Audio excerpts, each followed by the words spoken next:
I have a lot to say on this topic. There are 2 slides. I'm going to play them both. What I don't like right now is like, yo, you pay your $15 a month or your $10 a month. You got every fucking song in the world. Yeah. We already undervaluing all the songs in the world. Right, Okay. I want to pause and hit this in sections because there's no way I could respond to everything and remember everything. So first, I agree. We are undervaluing art via music. Yes, I totally agree with that first point. And we've both said this before, but because I don't know what's going to happen to this clip and this video, I want to just start as if no one has ever seen this podcast before. I agree with J. Cole. We are undervaluing music. Me too. Paying a set monthly fee to have every song ever is crazy. Yeah. We are undervaluing the art of music big time. I 100% agree with that part. I agree. And I would like to add, if you don't understand why, and if you're saying you think you're entitled to pay $10 to $20 for all the to have access to all of the music and all of the books and all of the things, right? All of the podcasts, everything, like, because you get all of that if you pay Spotify, Apple, whoever, right? Think about the fact that you pay for HBO Max, you pay for Hulu, you pay for Netflix, you pay for this, you pay for that, you pay for some of you pay for all of the streamers. Some of you pay for one where you pay over $100 and you get all of them. Some of you still pay for cable and you get everything, but you're paying a premium price, right? You're paying somewhere upwards of $100 in a lot of cases just to get all of the channels that you want, access to all of the on-demand that you want, all of that. We don't do that for whatever reason when it comes to books and music and just like audio content, period. It does get undervalued if you think about all of the other things that you pay a lot of money for, because it's cool if you're paying $10 a month for a streamer, but by the time you pay for 8 of them, you've spent $80 a month on television alone. So just think about it that way if you're not understanding why $9, $15, $20 a month is a very, very low price for access to all of the audio content you want. Right. And in addition, anyway. Right. And in addition, the artists are getting little to nothing off of that money, right? Every time you play a song, the artist gets on the dollar. It's less than a penny. Yeah. An artist gets 0.0001 or some shit like that. It's crazy. It's less than a penny. Let's just say less than a penny, because the number changes all the time and depending on the platform, but let's just say less than a penny. So less than a penny per play, right? Where if you go to the movies, and just an example here, if I go see a movie, whatever movie, I'm paying the $20, and the film industry has already cut out who gets what portion of that $20, right? A very different world than in music. We are very much undervaluing art, and I agree 100%. Yeah. Let's continue. Okay, but then an album drops, a conversation happens. You don't even give a fuck about this artist. You never loved this artist. You don't even really care about the genre. You're not educated in the genre, in the space. Right. You just see a conversation happening and you want to be a part of the conversation. So now let me go listen to such and such album at 12 o'clock or the next day. Yeah. I didn't do no work to actually get to this album and to have an opinion. If I didn't like an album when I bought that shit on CD, guess what, nigga? I got the right to not like this bitch because I spent $15.99. That's right. I got the right, and now I can have a conversation with somebody else that spent their $15.99. If you didn't spend $15.99, you can't even talk to me about this album. We was iTunes. Okay. Okay, let's pause there because that's where the clip ends anyway. I just want to say I absolutely love J. Cole. I'm a huge J. Cole fan. Oh, a nice sandwich. That's what this is about to be. I absolutely love J. Cole. I've been a J. Cole fan since the warm-up, which was a mixtape. And that's important to say here. Why is that important to say here? Because the warm-up was never $15.99. We just talked about mixtapes last week.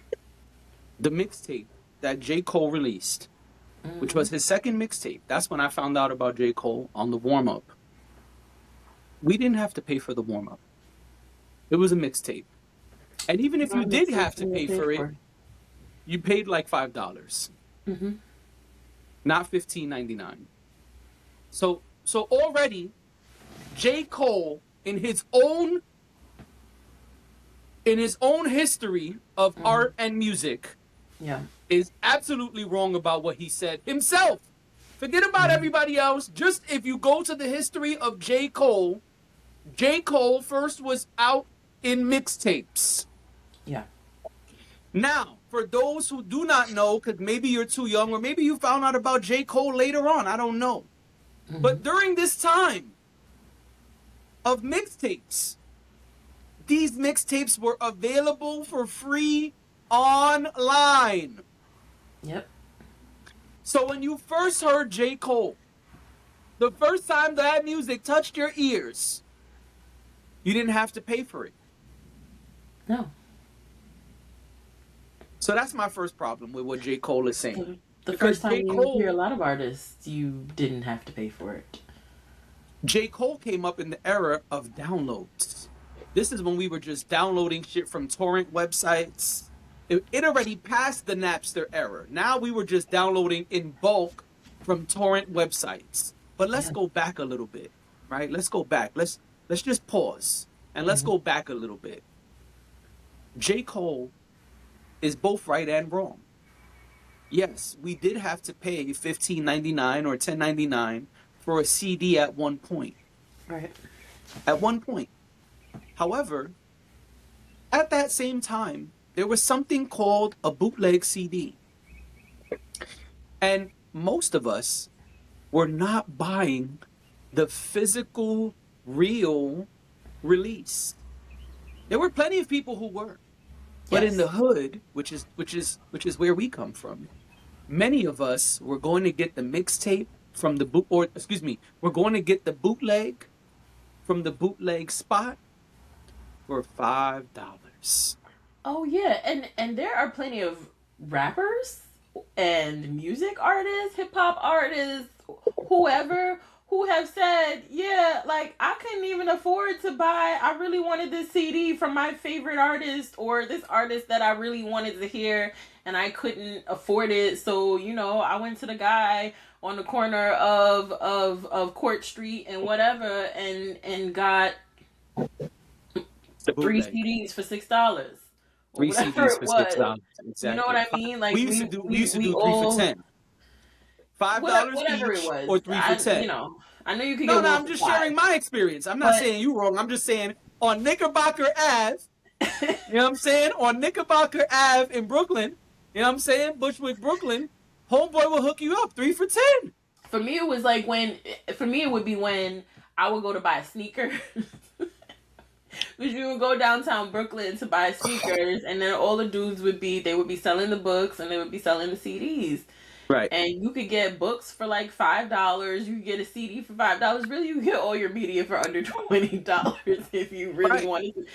And to be clear, the strip that a lot of people were on, I don't know if they could even do that now, but that strip over there had record stores. It wasn't that the record stores didn't exist. It was just that it wasn't, it wasn't as frowned upon as it is today to pirate music. Correct. But there are a lot of artists who have said, like, coming up, they just didn't have the money the same way a lot of us will say, oh, growing up, that, like, we couldn't afford whatever CD or we just weren't allowed for whatever reason. And it was just easier to go to the dude with the table on the street and that's it. Get your CD. I mean, I won't even list the CDs that we come the albums that we come up here and talk about all the time that I did not go to the record store to buy. Listen, let me tell you something. I was doing both. Yes.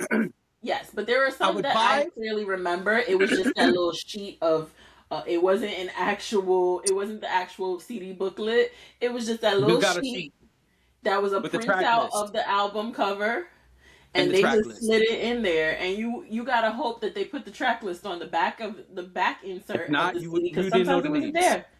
Right. And then they were they were right on the CD. Jay-Z Blueprint or whatever it was. Yep. Yep. And so here's the thing, right? I was doing both. Mm-hmm. So I would go to whatever record store. Mm-hmm. A lot of times it was Virgin Megastore. You know what I'm saying? I would go I in used to Virgin go to Sam Goody. Megastore. There you go. I would go in Virgin Megastore, go in there and get the real CD that I really wanted, right? But then there were like 5 other releases that I was like, okay. Right. So this person dropped and this person dropped. Okay, I gotta try to remember those. So when I get back to the hood, I could go get my 3 for $10 and get 3 of those 5 for $10. Right. Okay, Right. so that's what I would do to make it personal. Now, let me tell you another piece of the puzzle here that J. Cole seems to have forgotten. Yeah. When you got that real CD, or when you got that bootleg mixtape CD, if you was on it, you would pass it off to your friends. Yeah. Shout out to my boy Days the Emperor. I would get the new joints and call him. Hey, yo, D, I got that. I just copped it. He's like, I'm on my way. But when he come over, I passed that right off. Yeah. I already put it in my computer. Listen, I already put Blueprint 1, going with your example. I already put Blueprint 1 in my computer. Here, hold this CD for a couple of days because you my dog. You know what I'm saying? Or, hey, here you go, man. I burned you a copy of Blueprint 1. I burned it for you because you know why? Because you my dude. Here you go. This is a free copy of Blueprint 1. Enjoy. That's what I did for my dog. It's like sharing passwords. It's like sharing passwords. You know what I'm saying? You like, yo, the new show came out on HBO Max, JD. You got to see it. I'm like, all right, let me borrow that password real quick, right? Only with your dogs, though. Yeah. Only with your dogs. You know what I'm saying? You're not doing that just for everybody, but for your peoples, you're like, hey, man, here's the HBO password. So that's what was happening. And then when we get to J. Cole era, just to bring it back, right? When we get to 2010, we were just downloading shit in bulk. And either you would send the link to that same torrent website, right? You would just send the link. Hey, yo, Dash, the new J. Cole just dropped. You want the link? I hope they don't have a virus. You want the link? Exactly. Yo, you want the link? I'm about to send it to you right now. Good they have it. So you would send the torrent link over to your friends. Your friends weren't paying and you weren't paying. Let me tell you something. At one point, I went to a friend's house and we just was having a hip hop conversation. And they was like, hey man, you know what? You're really cool.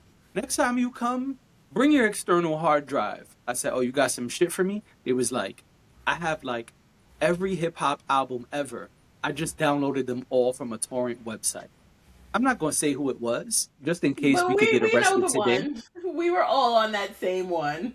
Or those when I went over there, they were not exaggerating. They put on my external hard drive like every hip hop album ever. Yeah.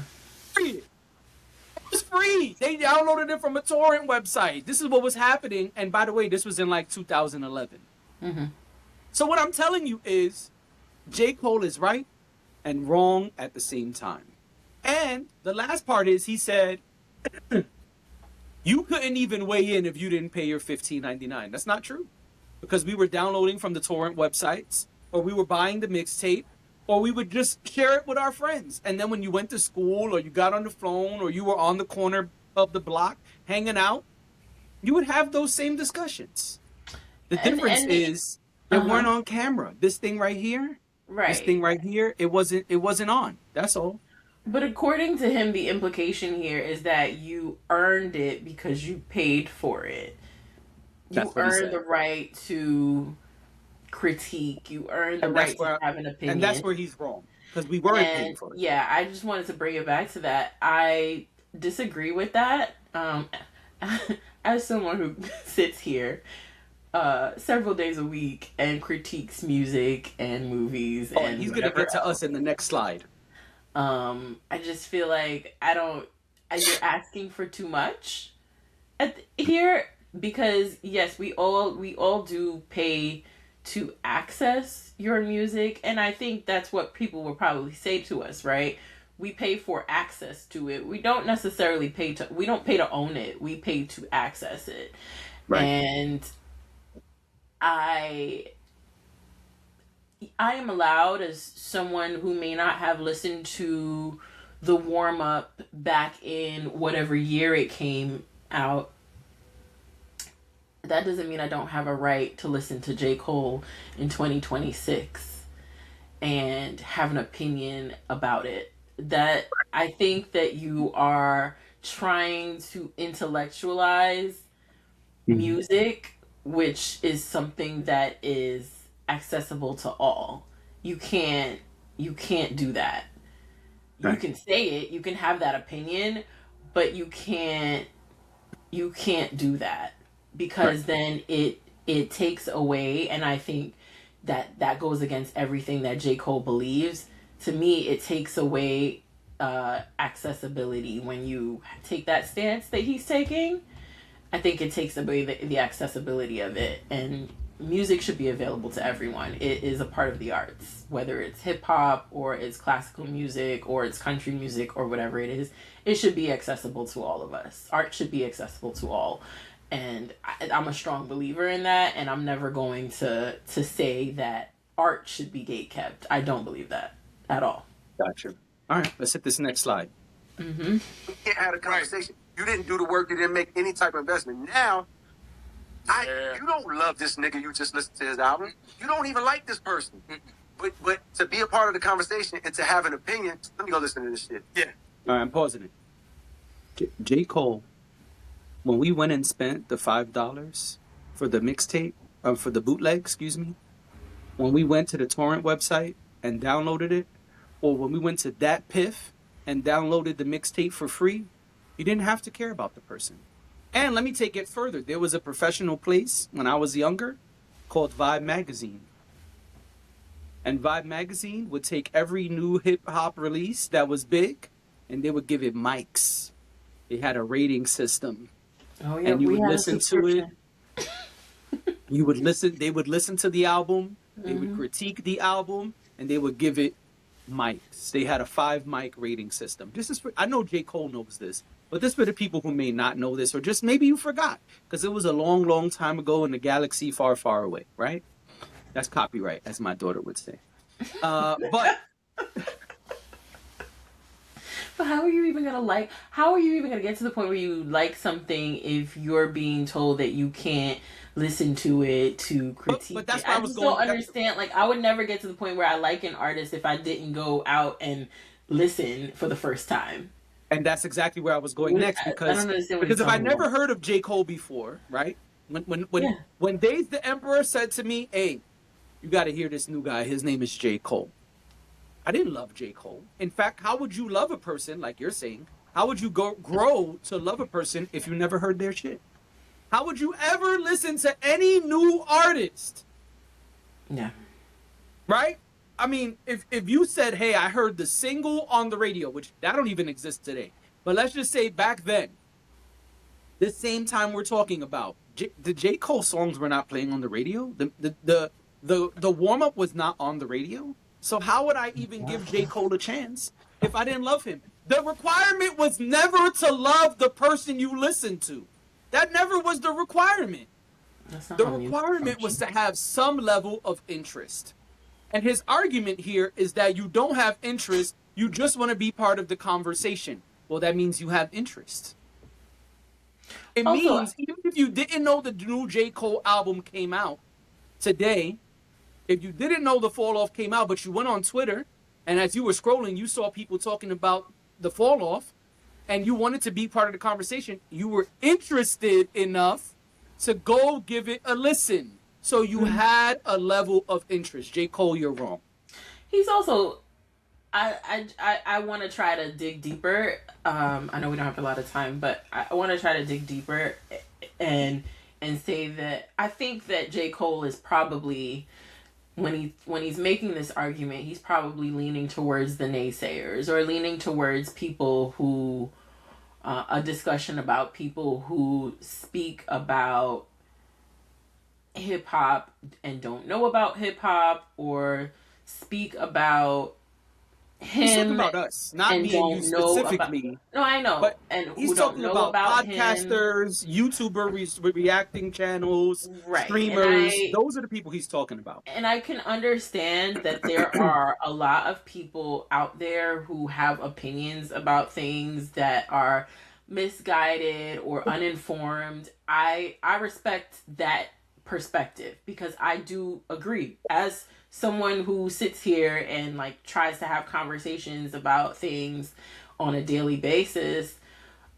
Yes, I do believe that there are people who have these conversations and have no knowledge of anything and are just talking about it because it's buzzing and it's hot and it's cool. But like, then are we going to pretend that like news and entertainment news and all of those things don't exist? They are the reason that people talk about you as a celebrity, as an artist. It's cyclical, right? Like, I agree. There's certain people who I don't want to hear talking about hip hop, because I just don't think that they asked Kendall Jenner recently about something hip hop related. I think I told you about it too. I don't even remember what the topic was, but I was so irritated by that, because I was like, why? Right. What value is it to ask Kendall Jenner? Right. Why does her opinion matter? The reality of the situation is we all get to have an opinion. Correct. It maybe each opinion doesn't hold as much value as the next one. That's true. But you can't say that people cannot have an opinion on your music. I do agree though that an informed opinion is always going to be a more valuable opinion. Sure. Sure. But he's not even saying that though. That's my problem. My problem is right. He's not, and I think that's where the flaw is in what he's saying, because I actually understand to some degree what he's trying to address, but I think it comes off almost emotional and not actually like as intellectual as he thinks it's coming across. And the problem is it's 2026. Unfortunately, all that old shit you're talking about, which you're wrong about and we already addressed, it doesn't even matter because it don't exist today. Today it's a whole new world. And if you choose to participate in the arts in this current climate, that's what you're going to be faced with. That's part of what you have to deal with. And I understand that that's part of why J. Cole has fallen out of love with hip hop. Cool, but then leave. Because if you're going to be here and complain about the way it works today, then do something to change it. Or understand that you're taking part in a system and this is how the system works. Yeah. Let's finish this clip. There's no barrier of entry for anyone to experience the music, and it's like, yo, and live with it. So what I was trying to make was like, back in the days, I feel like they only had the option of listening with their heart. They didn't have any. Not true. You didn't have to listen with your heart. You didn't. Sorry. Buy the record. They put the record on. Their family is in there. My parents was in the army, so they would buy the record, take it back to the barracks, put it on. They probably have a gathering of people listening to this shit. They party. It's like once in a fun experience. It's hard. He just contradicted himself also, because by his own standard from the first clip, if his family paid $15.99 for the vinyl and took it back to the barracks, according to him, the people at the barracks are not allowed to have an opinion because they didn't pay $15.99. Right. So he contradicted himself. That's why it's what he's saying is flawed, and it's self-serving, and that's fine, because it should be, right. He's the one who's making music, and he wants his music to be received in a certain way, or he wants someone like you who's been listening since the warm-up someone like you who considers themselves an MC, someone like you who reads books, or someone like he wants you. Honestly, like if we're really thinking about it, someone like you, he's okay with having an opinion about his music. Right. Someone like me who wasn't there for the warm up until later on in life is not as, Informed. my opinion doesn't hold as much value. I'm also not an MC. I'm the king of R&B, but I am not. I do not rap. I have written raps that will never see the light of day, but I do not rap. I mean, didn't everybody in high school write raps in the back of their notebook? Yo, I said. I just knew I was gonna record one. I always wanted to be a one-hit wonder. Like when it came to music, I always wanted to be a one-hit wonder. I was like, get a quick lick, people will love it, and then I could just go and move on with my life because I'm not good at music. Like I love music, but I'm not good at it. But if I could just write a little something that's catchy and people would love it and make a little money, I'd be totally fine with that. I always wanted to be a one-hit wonder. That's funny. So yeah, I used to write my raps in the back of my notebook when I had a little extra time at school in high school, whatever. But I'm not his target demographic, and I think that's what this conversation comes down to: is who's his target. And I think it's unfair as someone who signed to a major label, someone who has had hit records, someone who has gone toe to toe, so to speak, with the tippy top rappers in the game. Like, I don't think you get to then say in 2026 that you don't want any and everybody critiquing your music or music period because you feel like it's not of value, or however he said it. I just don't think you get to do that. I don't think you get to be a star, hip hop artist who is selling out shows, selling out major venues and things like that, and then turn around and say that this is how it should be. I feel like it is a contradiction, and I don't understand because that guess what? If we go to Spotify right now, kept your music for you and your friends. And that's similar to what I was going to say. Because if we go to Spotify right now, guess whose music is up there? Right. Available for everyone. Yeah. If that's how you feel, take it off of the streaming websites. Take it off all DSPs and put it only on jcole.com and make sure that we got to pay to listen to it. Right. And next time, go to a venue like BBQ's. Don't go to Madison Square Garden. That doesn't exist anymore. But yes, you're right. I know BBQ's doesn't exist. I'm talking about the size of the venue. BB King's. I'm talking about the size of the venue. I'm not talking about the actual venue itself. I know it doesn't exist anymore, but I'm saying I'm talking about scale. Yeah, go to SOBs. Don't go to Madison Square. I got you. Is SOB still open? Yes, I believe so. I'll be going to SOBs. Anyway, I think the last time I went to SOBs, it was for Reggae versus Soca. That's why you had so much to say on the oxtail topic. I think that was the last time I went to SOBs. Do they still do that? Because I'm old. Anyway, my point is, J. Cole is wrong, and he's not making sense. He's now contradicting himself. Like they didn't sit around and go, "Yo, I really think it's like I think he could have shaved off 5 songs sonically." Yeah, sonically, I would have thought he would have went a different direction. It's like, nah, bro. They just like, wow. Yeah, like, look what we got. What's that mean? Yeah.